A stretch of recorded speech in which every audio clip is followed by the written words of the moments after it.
Boom. Okay, cool.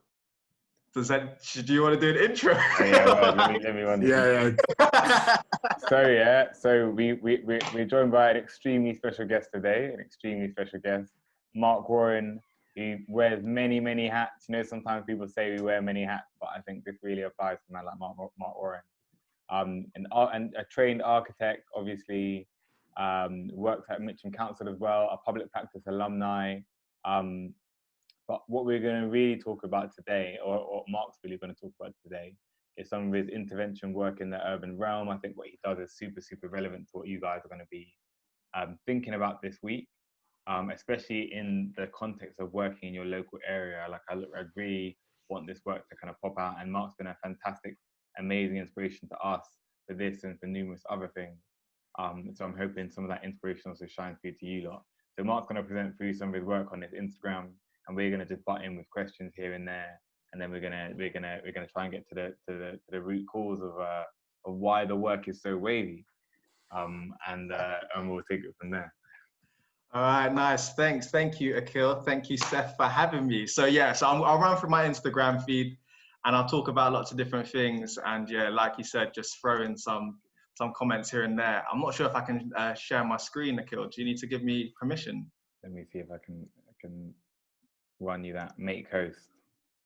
Boom. Oh yes, nice.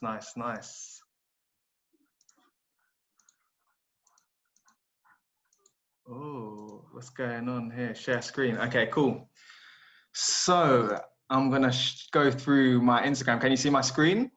Yeah. All right. So I guess I'm gonna freestyle this a lot, but a lot of my work is within the neighborhoods I know very well, which is South London, suburbia. It's quite quiet, it's quite sleepy. And I'm really kind of on a mission. So like Akil was saying, I used to work in private practice for 5 years. I used to work for a studio called Studio E Grey West, where I did a lot of urbanism stuff, a lot of like 1,500 home master plans. It was completely different to what I do now, where timescales, construction timescales, logistics, all of that stuff was like 10 years plus. And so I guess what this is my outlet. It's kind of like the things I can get done in 5 seconds to an hour. And it's what I can do with a minimal budget, but make maximum impact. Some of it's political, even though it was never set out to be political. Some of it's just tests, prototypes. I kind of treat this practice as a lab to test ideas. And then eventually it gets refined. So it's kind of like an iterative thing. So I guess what I'll start with is, I think we'll probably start, because it's coming to Christmas now. We've been locked down for so long. I'll probably start with this guy here, which is this here. So I live in a place called Mitcham, and unfortunately this year we didn't get a Christmas tree. I was very sad. Christmas trees are very important. It brings a lot of people together, put presents underneath. It's very important to me. And so I went on a mission to try and create a Christmas tree. And I found some traffic barriers and made a Christmas tree. So I guess what this is to me is, there's an amazing artist called Brad Downey. He's from Kentucky, America. He used to work with a guy called Darius V or something, the King, Leon V, the 6th king, something like that. Anyway, they used to be known as a duo called Darius and Downey. And they do a lot of sculptures on the streets. It would be playful stuff, looking at zebra crossings, traffic lights, etc. Brad Downey then kind of pushed it further and made a thing called spontaneous sculptures, which was looking at making sculptures with things which are found. So it'd be taking bricks or barrier tape or things like that, and recalibrating it or recomposing it to make it mean something else. And I think a lot of that runs through what I do, because like I was saying, I haven't got a budget for this work, and it's really just going out there, making something happen and provoking people. And so this is my Christmas tree. I guess the budget of this was free, and it took maybe an hour to make, and it was quite effective. To be honest, what's interesting about this is that I hadn't gone out and tested. Usually I go out and test things. You do become experts at things. So I'm now an expert at bus stops and public bins. And now I'm an expert at traffic barriers, because these legs are weighted, and carrying one of these was hella heavy. I definitely got a sore back the day after. But I guess what this project is showing is, yeah, I mean, we're using Christmas. It's quite like high. It's quite fun, but there's actually like a serious intention behind this. It's saying, you know, don't forget about us. We need a Christmas tree too. And what can we kind of make to make a Christmas tree? Let's turn a barrier into something we could celebrate with. I think I'll go through this project as well, which is this guy here, which was an interesting one because this was in Thornton Heath in Croydon. And what was interesting about this was there was a competition for this space, or this space here. And as soon as this competition came out, actually, I'm going to flick to this presentation because this shows it better. Let me find it. Sorry, guys. On the Christmas tree, did you get any did you get feedback from like random like residents and people like that? Did you ever hear like kind of noise around it separate from your immediate circles?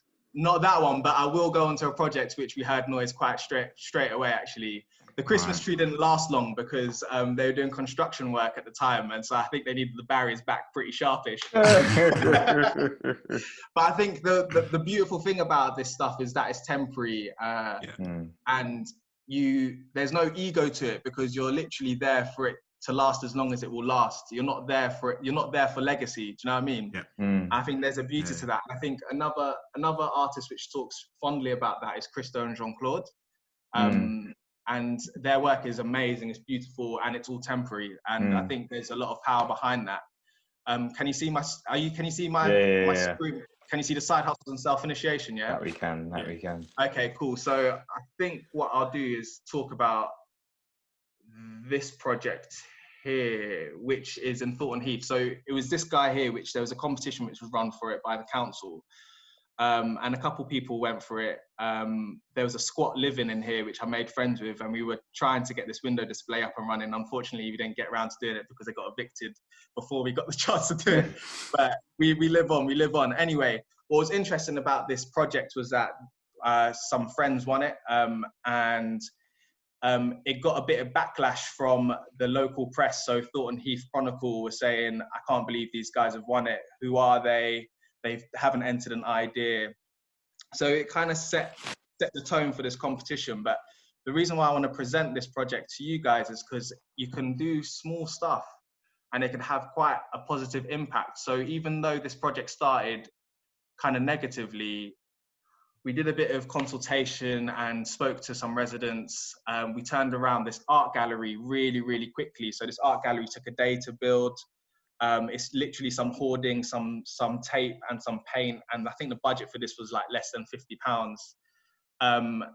And what we did, we networked with a load of local artists and we exhibited their work. And to be honest, you know, this is very light touch stuff. But what was interesting was that from such a negative beginning, we actually got the same editor of the Thornton Heath Chronicle turn around and say, you know, the pop-up art gallery in Thornton Heath is a runaway hit.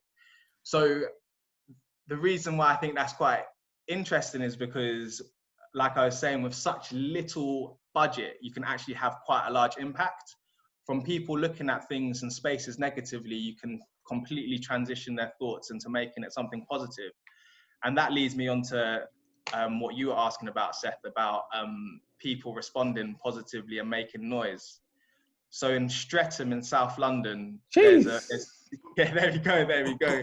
There's an alleyway which links the back ends of Streatham together, and colloquially it's known as Shit Creek Alley. Basically, it's full of dog poo, it's full of beer bottles, it's full of everything you can think of. And so what I decided to do was make a rainbow out of it. And it's quite an interesting process because, you know, you treat it as an architectural project. This is probably as architectural as you get in terms of artwork. You have to survey something, you need to understand the site, you need to work out how you construct it, you need to budget it, then you need to go and deliver it. So in terms of an architectural project, we went and surveyed it. There was, you know, over 200 bits of ribbon I needed to cut. I knew how much lengths I needed to get, ordered the ribbon, very cheap, tried to make it as cost effective as possible, had the vision for it. What was interesting about this is that I had to make a tool to cut the ribbon all to the same length. So you're not only talking about you know, just a finished article. You're actually having to design things about the process. How are you going to do something and make it efficient for your construction? And so this was just a bicycle wheel I rigged up to my workbench, all the ribbons cut to exactly the same length, boom, sorted. That was it, done. Then you had to go through a series of studies, color studies, to work out how you can grade different colors. So you only had 6 colors to use, but you needed to go through the spectrum. So it went through series of sketches, just trying to work out, do you need 2 ribbons of green and 1 blue before you get to yellow to make it blend right? And it was you know, it's almost like an obsession, but you know, it's a love. Went to the most technological program known to architects, not Rhino, not 3ds Max, but Excel. That's the one. That's the one. Yeah, obviously. And I used the Excel spreadsheet to start working out, you know, the color rhythms. You see here, we went up to 377 pieces of ribbon. So it was a lot of ribbon. That's why I needed to make that jig. And then we went onto site and we just pinned it up. And this was the outcome. And what was really lovely about this project was I donned a little fluorescent vest. It was me and one friend, and we went ahead and just put it all up, and it had immediate impact. Whilst we were putting it up, we had people saying thank you to us. We had people taking photos for their Instagram underneath this. And what was interesting was that this is, and I kid you not, this is just a grim alleyway. No one would stop. Oh, I remember seeing No this. one would pause. Yeah, no, this Yeah, is. I remember seeing it as well. No one would ever stop here, but we were making people stop and actually think of this alleyway as something beautiful, something they can stop, look at, interact with, and it was just an instant transformation. And it, of course, what I got out of it was that I got to test how you blend colors. I got to test how to construct something under 4 hours. You know, it was cool. And so that project itself isn't political. It's something which is just fun, but definitely you learn a lot from, and it has a huge impact almost immediately. I think one of the amazing things about that project, why it's one of my favorite ones, and I love it so much as well, is because it's like that alleyway is actually a really important infrastructure in Streatham, even though it's super dilapidated. Everyone calls it shit alley. Like it's not aesthetically worth anything, but it's like it provides a really important connection, because Streatham actually gets divided by them rails. And so if you're walking from Streatham, from the bottom of Streatham Common to try and get to Tooting, but let's say like you live closer to the Vale sides, actually it's very, very long to get to where is like as the crow flies quite close to you. And this is the only and then that other little, you know, the down one that's always the one that drops underneath there. Underneath. Those are like really important passages, like pedestrian flows. And everyone in Streatham knows these ends. Everyone in Streatham knows these links. But like a way of celebrating something that's so important to people and something that's been so forgotten, I think, is like also such an amazing way of doing that kind of silent brilliance to some of the work. Yeah, for sure, man. I think in terms of like looking for sites, I think that's it. I would urge you just to investigate your neighborhood. You are the experts of your neighborhood. You know what is out there. And it doesn't have to be something so large like this. It could be looking at where double yellow lines stop and they start, and you're like, oh, okay, that's quite interesting. You know what I mean? It's like, and really investigate and find sites. It could just be, it may not even be a site. It may be a material. It may be traffic barriers, you know, and you actually want to explore how you can change a barrier into something which is celebrated. But definitely, like, your neighborhood is your territory, and get to know it well. Get to know it very well. I'm thinking what other projects we should talk through. I mean, this one's an interesting one, Frank the Swing. So this was a chair which I found on my street. This is outside my front garden. It's a 3-legged chair. There's a dude called Frank, an Italian 3-legged man back in the day. That's why I called him Frank the Swing. And I guess what I wanted to do was try and give this chair a new lease of life. And I guess this is what I'm talking about. It may be a site, or it may actually be a question to an object, you know. And so what I did, I gave it a nice makeover, gave it some spindles here, gave it a bit of rope, and I put it up on my local bus stop. And what was funny about this project, I actually got a guy driving past me doing a U-turn. He came up to me, he's like, "Hey, yo, mate, are you Banksy?" I was like, no, I'm not, I'm not Banks. But anyway, I wish I was getting paid like him, but I'm not. So there we go. But it was great. It was just a fun little intervention just to see, just to question what you could use a bus stop for, how you can integrate play into the city. A really strong driver for me is play, and really my mission is just to make neighborhoods into playgrounds. So a lot of this stuff is really playful. What was great about this is the day after I went to check out how it was going, and this guy was going ham on it. Like he was like loving it. And what was great is like a couple frames after this, the bus comes along and he just jumps off and he goes onto the bus, it was really fun. So yeah, so that was that one. That got actually a few bits of love, and a lot of my work is done under secrecy. So it was interesting to see friends post it, not knowing who did it. That was nice to see. But yeah, it's just a fun way to look at a bus stop and a fun way to use a chair. As I was saying at the beginning of the presentation, I've become an expert at public bins, and I know that not all public bins can take a basketball hoop because of their construction. But this here was an interesting one. It is what it is. It's a basketball bin hoop, and it was done in Croydon on St George's Walk. This has actually been demolished since, but I've done this in different places. So I did one outside the Tate Britain as well, where the bins can handle it. But again, it's just a really quirky way to look at what else can you use a bin for? How can you make something as mundane as putting something in the trash a game? How do you interact with space differently as soon as you make a backboard? Really, really simple things, but just quite fun. Again, to talk about spontaneous sculptures, this was on my road, and this was 6 chairs which I found someone throwing out, and it's just a complete reconfiguration of 6 chairs. That's it. But it's just interesting. It's just fun. Well, I find it fun to do, right? Should we click OK? Yeah, we just let's keep going, and then I can do it at the same time. We can reconvene on that. Okay. Too late. Yeah, we can let's spend another 5 minutes and we reconvene on the thing. Okay, cool. What? Talk through the EU flag one, Mark. EU flag one, yeah. Okay, so that is probably one of my. Actually, wait, Mitch of Olympics first. I feel like a fan. I'm like, give Mitch of Olympics. All right, so the Mitcham Olympics. So this actually forms part of the whole Street Olympics. So the basketball hoops is the same. There's other ones which I'm looking to do, which is like a special ping pong table off the side of some hoarding, which I'm planning at the moment. But the Mitcham Olympics is Mitcham Town Centre, and this was the dead night, and it was actually getting resurfaced. There was a whole load of public realm work going on. So I thought, no one's using this road. It's going to waste. It's a really long road. How can we make people use the road differently? And so I devised a hurdle track.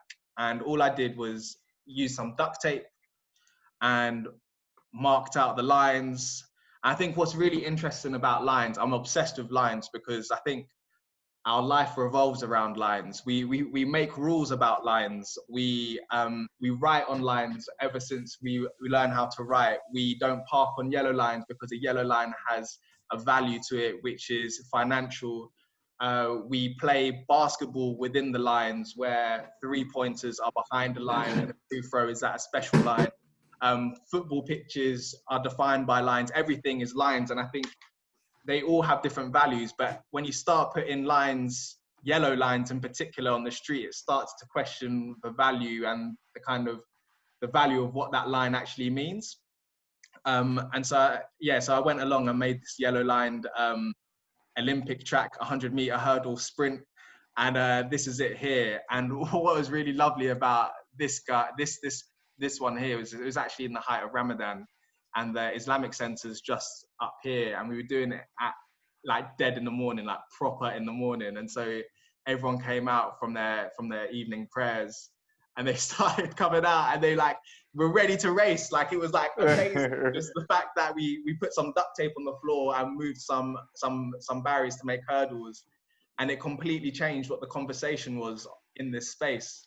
And it brought different people together, and it was just fun. It was just an interesting evening, and so yeah, that was that. But it's interesting because obviously, like I was saying, play is such an important part of my work, and we're living in an era where we don't play as much. We play indoors more than outdoors. How can we make changes to public space to bring people out a bit more? And I think this is just questioning how you could do that. But yeah, definitely watch your space, because there's more Street Olympics coming. Just trying to find the right sites and the right process. What are we doing about the time? Can I ask a question? Yeah, we've got 6 minutes left on the clock, and then we're going to chime back in. So ask a question now, and then we'll chime back in. My question was going to be, like, obviously, because we can see pictures of them when they're complete and like in their the process of the finished product. But like, you spoke a bit about prototyping at the beginning. Like, how important has prototyping been? Like, what are some of the kind of failures or frustrations or like the lessons that you've learned as you've been doing these things over the years about like prototyping and testing and things like that? Yeah. I think with this work, it's the first thing is that you can't be precious. This is not precious work, and each of these projects is a prototype in itself. So anything you do is a prototype. Even like a really amazingly thought out, well-engineered bridge, at the end of the day, is still a prototype. There's still one of them made, and it may fail, it may not, but they've done a lot of testing to make it work. So in terms of testing, I actually just, a lot of it's freestyled, a lot of it's planned, and then it comes together on the night. I have had some failures, I won't lie. There's one failure which is not on my gram, but it works with these balloons. And I was trying to make a chandelier off a street light with these balloons, and it was just hectic because I was climbing up a ladder. It was windy. These balloons were like popping and stuff. I was like trying to screw on this bracket onto a street lamp. But there's no failure in that, because now I've worked out a better solution, And a lot of these, I've been lucky because they are simple enough to do, and they work out. But in terms of their longevity and their life, this one here, which is interesting for that, which was a fence in my local park, and I decided to make some type on it just using duct tape. And actually, the whole idea was that it casts a shadow of play as the time goes along, and you break down the boundary of the fence because there's interplay with the light across both sides. And so I did loads of tests and worked it all out. Went over to the park at night, and I just put it up real quick, and it worked out. What was interesting was the morning after I went along. No, I haven't got a photo of it, but I went along and there was kids playing football in there. And I was here there just to take the photo so you can see play written on the floor as the sun goes along. And they started taking bits of the tape down because obviously it's temporary. And they started making their own things on the fence, which actually that's actually a really lovely thing, and I promote that. But what they started to make was massive dicks. So I was there like going, oh yeah, this is a beautiful project about, breaking down the boundary of the fence. And then they were there like piecing up like these balls and and I was like, no, what's going on? No, guys, you gotta stop. So yeah, I mean, there we go. What is it like? There we go. Unfortunately, I don't have a photo of it to show you guys, but it definitely happens. Man, the EU one. Yeah. Okay. So EU flag. Here we go. So we got 2 minutes 30 on the clock. We got in fact, it doesn't matter. We're gonna run it until it can't run no more, bro. Okay. And then we're gonna get back on the link.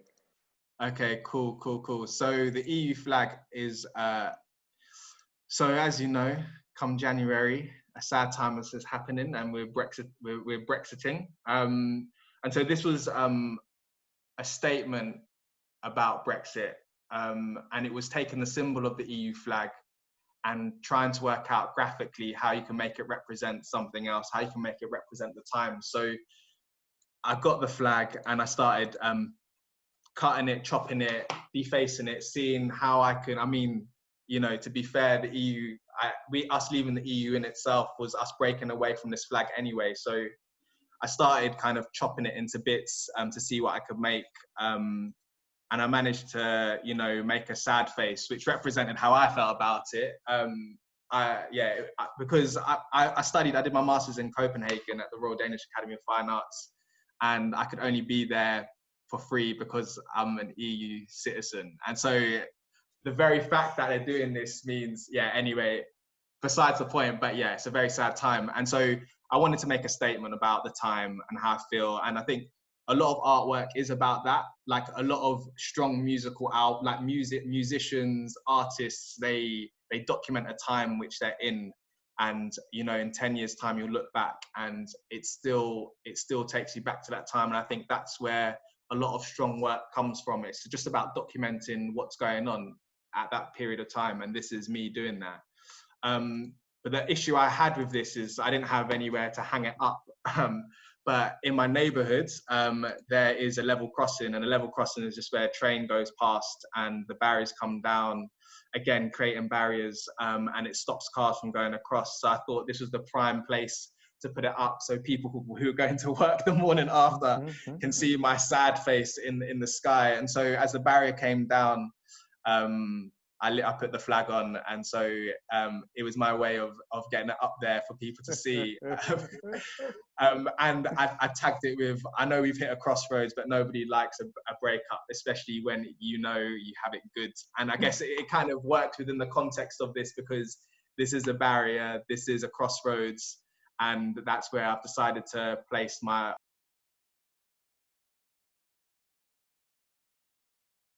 All right, we're back in. Everyone's got sharing rights, and we're that's looking back good. like we never left, and we're back like we never left. All right, okay. Here we go. All right, so I just got to the end of the EU flag. I'm unsure what other ones you want me to talk about, man.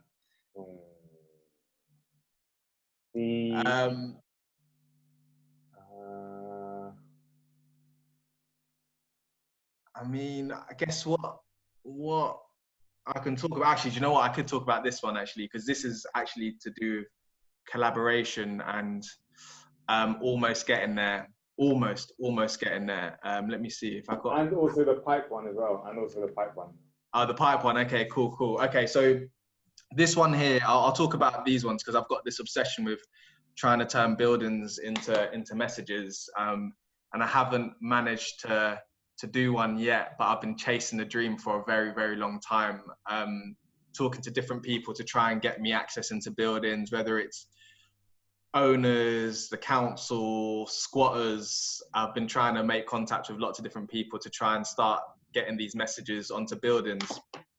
And I almost got there. And I guess this is an interesting story about almost getting there, I guess.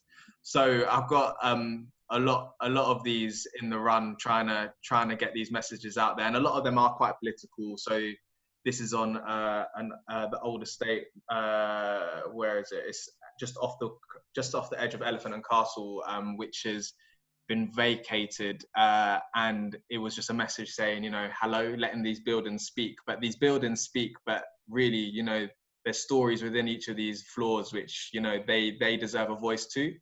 And really what these messages are beginning to do is trying to shout and scream about what's happening with these buildings, you know, and what's happening to the people who used to live in them. And so this is one which, this is where the LCC is, London College of Communications in Elephant and Castle. And I managed to make contact with a really, really amazing proactive tutor there who was like, yeah, game, let's do it.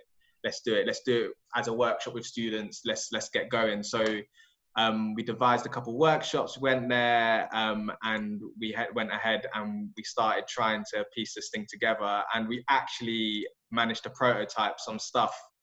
So we started putting up the papers to see what material, the translucency of the material, what the best method of adhesive onto the glass would be for it to be temporary, all of that stuff. And you could see it would have really worked. The block started to work out. What was interesting was that it flagged up loads of issues like reflective film on the windows, which we couldn't use. So we had to change the message, etc., etc. Anyway, it was going to happen, and then it didn't. Because the dean of the school decided to put a stop on it because of health and safety reasons. So all you students out there, if you've got a building which you want to borrow to me, let me know, and I'll be in your neighborhood real soon to put a message up on it. But I guess it's what's a really good thing about this project is that in life, I guess a lesson learned was that in life, there's a lot more people willing to help you than not help you. And I think if there is a project which does require you to talk to people, don't be scared. I think you should just go and talk to them and see if they can offer you some help or some guidance or some advice. Because, you know, this was a complete speculative email, which I sent to 5 different tutors. And it was actually the most senior tutor which got back to me and was like, game, let's get it going, let's do it. And I think it's, you know, you just need to just try it, because if you don't try it, you'll never know whether or not you could do it. And so if one of your projects, if one of your interventions is going to be like this, just go for it and just see what you can get out of it.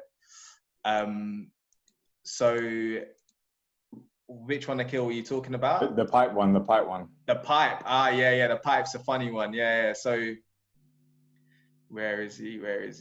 There we go.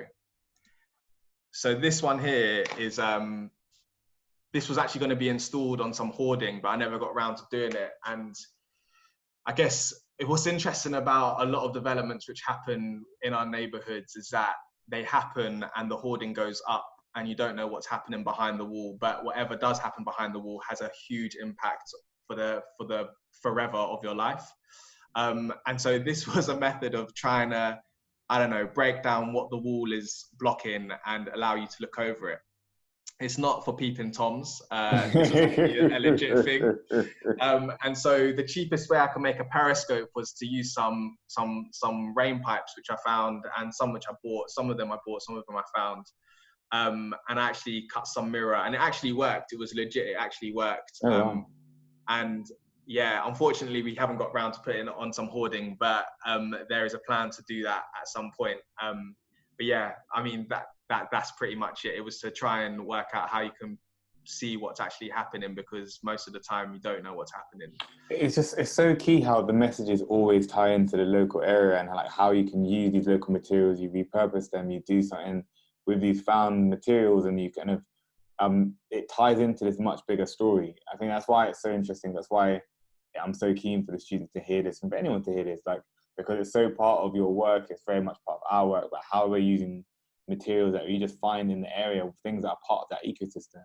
And yeah, then for sure. you in doing that, you're recognizing the political value of them as well. Like, it's not like, you know what I mean? Like, I think so many upcycle projects are like, hey, let's make a bench out of this wood, which is calm. I mean, big up the benches out of wood, but like, at the same time, like, I think there's also, because our neighborhoods where we live in London and South London, particularly in all these other places, like, everything is so charged with a kind of wider meaning. Everything has it inscribed in it, these different meanings. And it's like, we need to use the tools that we have to our advantage. We have to use the things that we have to our hands.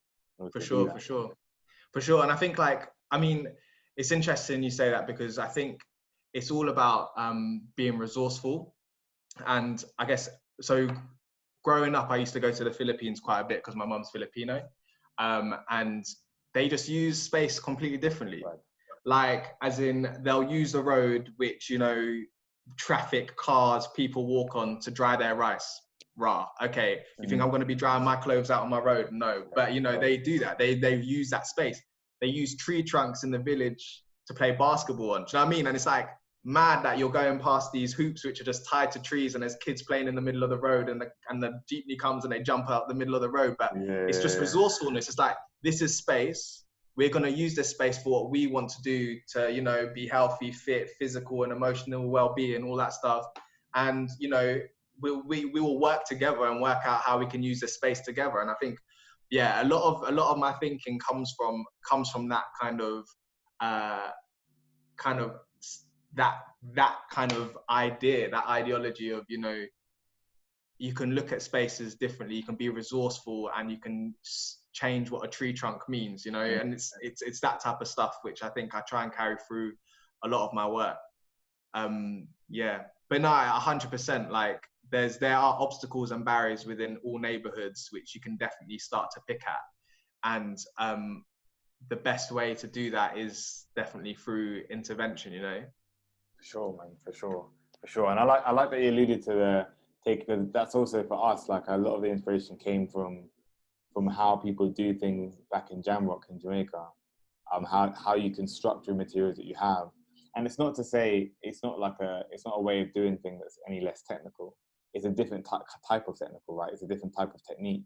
Like there's one technique where you're working with abundance and you can order in as much brass plating as you want, and you can order in as much whatever as you want, and that, or even that you do it to budget, and that's one type of way of working.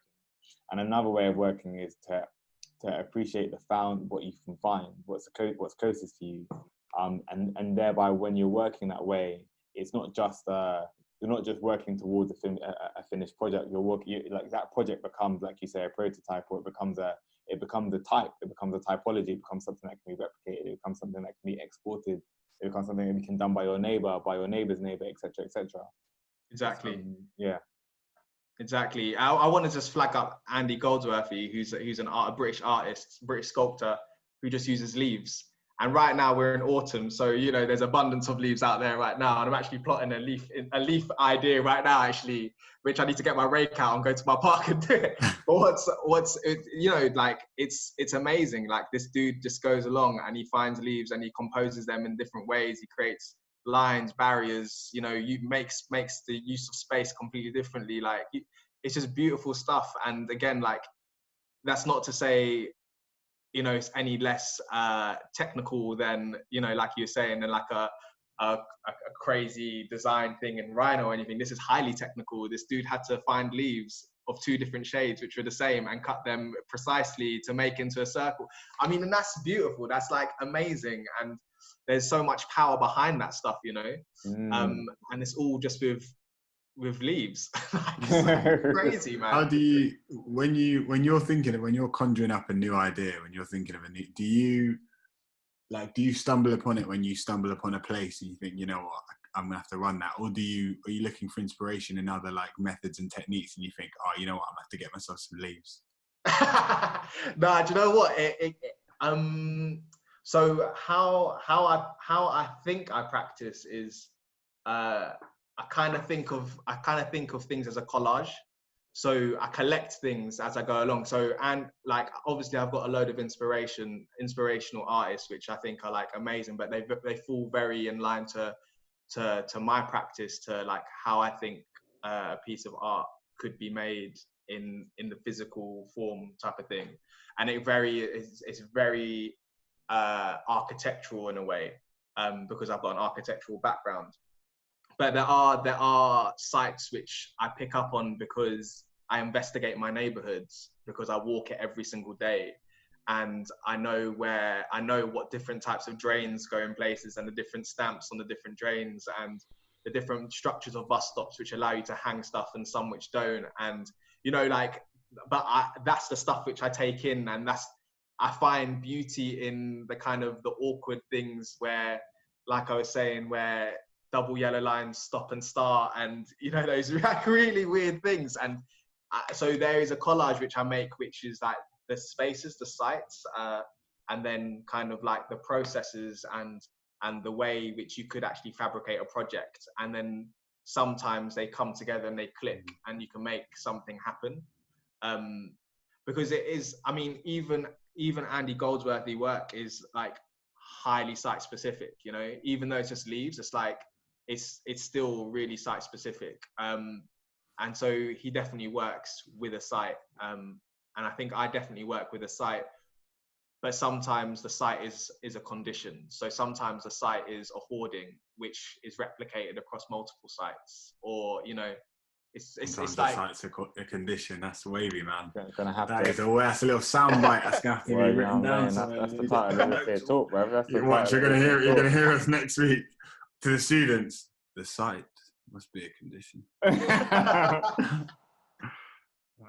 love that, man. I love that. Yeah, no, but yeah, I mean, that's it, man. You just gotta go out and investigate and see what you can do.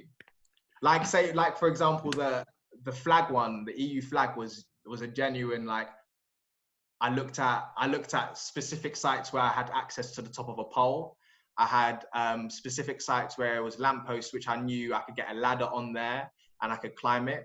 And then I looked at sites which were, you know, level crossings where the pole actually moves and you can actually let it do the hard work for you. But the goal was, I need to make a flag and I need to make a noise about this flag. And so you're filtering through your neighborhood, like, okay, there's this pole on this road, there's this, and you go with the one which you think has impact and which has, you know, the best process.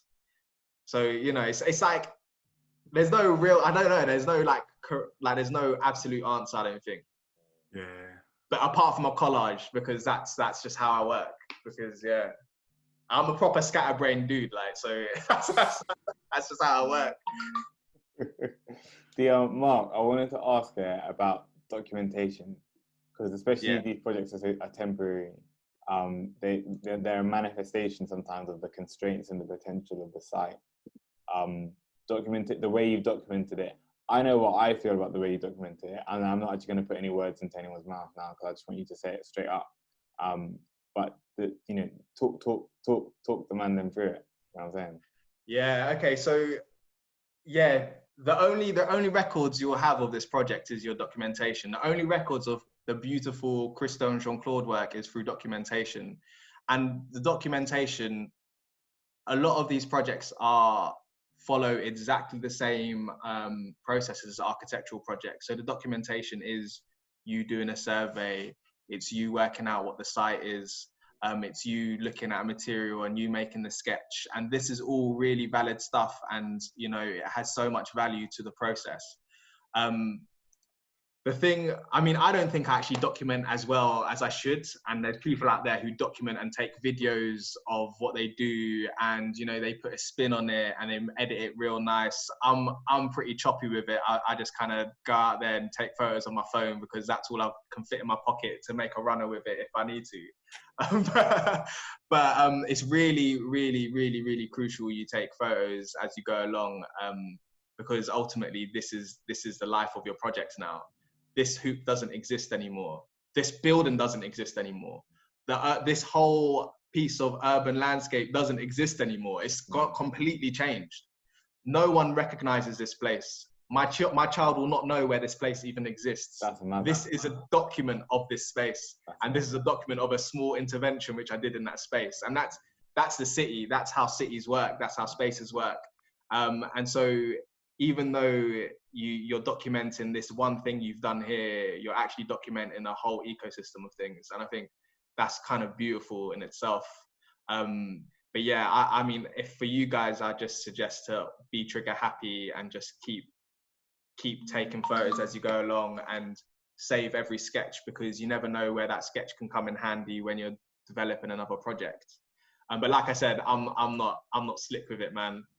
People out there with drones and stuff, you know? Yeah, well, I think that there's something to be said about the lack of drone. There's something to be said about lack of drone. It's like, especially in your work, like the documentation for me, whenever I'm seeing your work, whenever I'm just scrolling through, going through the gram, it's like there's a purposefulness to it. It's like that tactical nature of the work, the kind of like in the dead of the night kind of methodology to the work is reflected in the documentation. The documentation also has a methodology. And I think there are tons of projects where they do whatever, and then you go and you get your Canon 5D Mark III, whatever, and then you take crazy photos of it. But it doesn't match up, because it's like there's something, you've broken character. You know what I mean? Like Yeah. you go and you take that you know, the 140K picture / drone video of the thing, and it's like, but you've broken character now. Like that's not, it's not like there isn't that kind of like arc by which, like, from concept to inception, there's been this, like, the characterness of the work. The work is part of its product, of its environment. You know what I'm saying? But it's like, for me, like, from cradle to grave, your work is very much a part of its environment. Always, always, always. We had phones to document the thing. Phones is what's documenting it. Like, it all just, it's perfect unity for me, man. Oh, safe, man. I appreciate that. I mean, I was ready to buy that drone, you know, but now I'm gonna hold fire. You can do the drone thing, but you got to attach one of them old school Nokias to the drone. You know when the Nokias just got the camera. Not them, but the other ones, like, the camera, them ones. Because how we also, you know, like, again, like, even for here, St. George's Way is like, I would recognize it less. In fact, remember when it was in the Black Mirror episode? Oh, yeah. I reckon, with the Black Mirror, or it might have been something else. Like, I know what you're saying. I know the one you were talking about, though. Yeah. And it was like, I recognize it less in that than I do here now on the phone brain. On the phone, this is the place that we used to go to as kids. Roti King was just down there on the right. Like, I mean, like, you know, like, there's something about the resolution of how you capture something as well that also builds into that memory of that place. And I think, like, you know, well, there's a lot to be said in it. There's a lot to be said. There's a lot of articles to be written about this. But all right, I mean, I guess for me, it's what's interesting is that, you know, it comes back to resourcefulness. Like, I'm on my ones on this project. I was on my ones, so I had to do it quick. It was like 11 o'clock, midnight, and all I had was a phone. So that's all I could use, you know, and all I could do is use point of view, like, as in, you had to do it from my view to see how you could use it, you know. So yeah, I mean, it's a matter of just like what you can actually achieve with what you've got and who you've got with you. Like, there's other projects where I've got friends with me helping me out, and we can, like, you know, have a few other different photos and that. But apart from that, yeah, it is quite minimal in terms of documenting. But I guess it does depend on what type of project you're doing. I mean, there's a project I'm trying to plot, which is using some car parks to make some messages. And for that, actually, what's funny about that is I haven't got access to a drone, so I may try to get a friend to take a document of it. But what I'm hoping for is, I've been trying to Google when Google Aerial update their aerial photographs. So it's like a complete, like, I'm trying to time it with that, but there's no actual there's no actual information online to tell me when they're doing it. So so then what's interesting about that one is it's made me think differently about how I go about that project. So originally, my method was to find out when they're doing the aerial shots, go the week before and tape the whole message out, and then leave it, get the shot, and then that's me. But because I can't find out when it's happening, I'm now working out how I can make the message more permanent, for it to last the amount of time for you to get the aerial view in like a month or 2 months or a year's time. So, like, the longevity of the project is completely different. The method of how I do it, the process of how I do it is completely different, purely because of how it's documented. So that's quite an interesting thing as well. I mean, your students don't have like a year to document their thing, but I mean, but that is an interesting one. And what the interesting thing about that one was that it was spurred on by lockdown and the fact that car parks were completely empty. So they became these massive canvases, like, as in, you could do whatever you wanted on them, and there was going to be no car to destroy your piece. Like, as in, it was like a dream. I was like ready to do it. Like, I was ready on the first day of lockdown. I was like, oh my days, the time is now. But yeah, I couldn't find out when Google Aerial were doing their thing. So there we go. Mad. Who's your? Do you ever think about like the audience when you're designing or constructing, or like when you're building it in the midst of the night? Do you ever think about the audience of the pieces? As in the audience who will use the pieces, or the audience who might come across the piece as I'm building it? anything at all. I Yes. think it's something that's quite important for the students to think about. And I wonder if you have to, or if you consider it at all. Yeah, I mean, no, it's for me, because it's all temporary work. The funnest, the most interesting interactions are with the people who stumble across you doing it.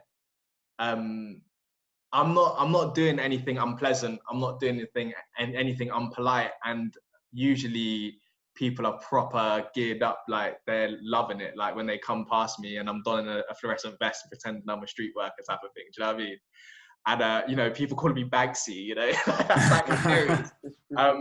And you get, what's lovely about that is that you get immediate feedback. I mean, we are experiencing these installations through this documentation, through a 2D screen. And I know that each of these projects, probably, some of them have probably only had like less than like 10 people who've interacted with them. But that for me is like a beautiful thing. Like, as in, that's made an experience for 10 people. That's made a really interesting moment for 10 people. And they'll walk past this bus stop again and that experience will be back to normal, you know? And so it does go back to this idea of the kind of power of the temporary. And really all the projects I do just try and make people question what space is, how you can use space, you know, how you can integrate play and interaction through space. And because they're all so temporary, they're all, you know, just there as the prototype, as the lab, just to see what you can do and how people react to it. There are, like, each project does learn from another. So the Rainbow project, for example, I'm trying to plot another one at the moment, which is a rainbow, which learns from that one, but is a bit different. But yeah, that's it really. It's just interesting, you know, that people just interact with them in different ways. Like you can't predict it, but you're trying to predict it with these things, you know. Just like those lines on the street predict how you park on a street. Like, this is trying to make you predict how people will use the space differently. Do you know what I mean? It's like what you're doing is you're succumbing to like the randomness of like city experience, of like the urban experience, rather than trying to like overlay some kind of structure and formula. Like when you see lines on the street and all of that is like us trying to pretend as if we live these really like formulaic, like well-structured lives. Whereas what you're doing is you're just playing up to the kind of randomness and like, and kind of playfulness of life. Yeah, for sure. Interactions. And I think the best cities are the cities which celebrate the quirks, you know. Like they're not the smooth over glossed cities. They're not, you know, those spaces. It's the things where you can hide, you can, you know, there is a bit of edge, you know. I think a really lovely example is like the Philadelphia Love Park. Like the fact that it was this like this really amazing landscape in the middle of Philadelphia. People went and ate their sandwiches at lunchtime, and then the skateboarders came along and were like, this isn't a handrail to help you go down the stair, this is a handrail to do a 50-50 on. And then they come up and they take over the whole space, and then they get chased out by police all the time. And then the whole Philadelphia Love Park gets immortalized on Tony Hawk Pro Skater 2 or whatever it is. And then it's like mad. And then what's crazy is that all of these, like, skateboarding was completely banned from this park. And then Philadelphia make a bid to the X Games using the Love Park as their like major thing. It's like this whole story behind it, which is just like mental, right? And I think that's just interesting, like how, you know, they see stairs, they see the ramp of the fountain in a completely different way. And that's what I see, but I just don't skateboard. I play basketball, so I see a bin in a different way, you know, and I put it into practice. I think a really beautiful artist who does that stuff is this guy. I'll show you. This guy, Raphael Zarka. That's not him. Raphael Zarka, artist, but he does really lovely stuff. This isn't finding it, but he makes like proper like modern sculptures. Is it A at the end instead of ER? Let's give it a go. Yeah, well done. Nice. Nah, that was Nice. Google talk. I saw the little Google thing, man. I can't even. Yeah. This guy is like freaking fire. Like, he just makes these things to skate, you know, they're like beautiful sculptures, but you know, they're made from an artist's eye, from a public eye, they're made to be pleasant in terms of, you know, their composition, their balance, their kind of structural acrobatics, their sharpness, the cleanliness of it. From a skater's point of view, they're seeing ledge, kickflip, da-da-da. I mean, the complete opposite to that stuff is the Camden bench, you know, like, you know, and the hostility of it, and the very fact that it's doing the anti of everything which Zarka is trying to do, you know. And it's just an interesting thing, you know, like, this type of stuff really excites. It's really exciting stuff, because For sure. I mean, and what's the funniest thing is that this bench here is the thing which wins the awards. This wins the prizes. Right. Like, this is the thing which is celebrated like madly, whereas Zarka, like, as in, unless you're in the know-how, stop the people them having fun. Yeah. So this is made to be, so the ledges are made to be difficult to skate, so you can't slide on them. It's difficult to sit on, so you can't loiter for long. Classic. It's got no spaces to like put bags underneath. It's like, there's lots of techniques that's used to try and make it anti-social. So yeah, and this wins a design awards. So it really does question, like, what is good design? Like, what is good design? Cool. But I mean, I think what's exciting about something like this is to see how people might end up appropriating it, even if it's to do whatever, because it's like like you said, at the site of the condition. Site of condition is the perfect way to frame some of this stuff, because the condition changes with the social milieu. So it's like, right now, that bench was designed to stop skaters, to stop loitering, to stop whatever. 50 years from now, the bench is still hanging about in Camden. You know, like, man them who have tricked out their, you know, the little scooter things that everyone's going on. Man them who are on the scooter things find that it's perfect to do something with it. You know what I mean? Like, it's like, not even 50 years. That's next year. Man. Oh, next year, exactly. Next year, like, everything Trojan horses this message. Like, the whole, you know, that's one of the beautiful things about. This is one of the beautiful things about when you can do things for long periods of time. Like, it's almost like you can Trojan horse things in, or meaning just gets ascribed to it, just because everything's changed around it, and things that you don't think. It's like the park story, and it's like so much other stuff in the built environment. Like, after a while, because just the way we think and behave changes, the fundamentals of the objects change without the form changing. And it's like, you know, before you know it, like, you know, it's just everything's higgledy-piggledy, bro. For sure. And I think it goes back to this kind of DIY culture and this hacking culture, you know, like, as in we hack stuff, as in humans hack stuff, as in even cavemen hacked stuff to make like weapons to like cut meat, like, as in, like, it's just like in our minds from day that, you know, we need to make stuff change to work for us. And yeah, for sure, like, these scooter boys are gonna find a way to hack this. And, you know, like, I've hacked a few things, and you've hacked a few things, and you get beautiful outcomes, you know. It's key, bro. It's key. And I think that's a perfect one to wrap this one up on, bro. That's a perfect one to wrap this one up. Thank you so much, Mark. That was. I mean, it was good to just chop it up in general, innit? It was good to just sit back and chop it up. For sure. But it was fantastic, and I'm sure they're all gonna love to hear, and we can put up in the Vimeo and everything, so anyone else who wants to hear it as well. For sure, man. Well, thanks for having me. And like I said, if you want me to come through and like talk to students about hacking stuff, let me know, man.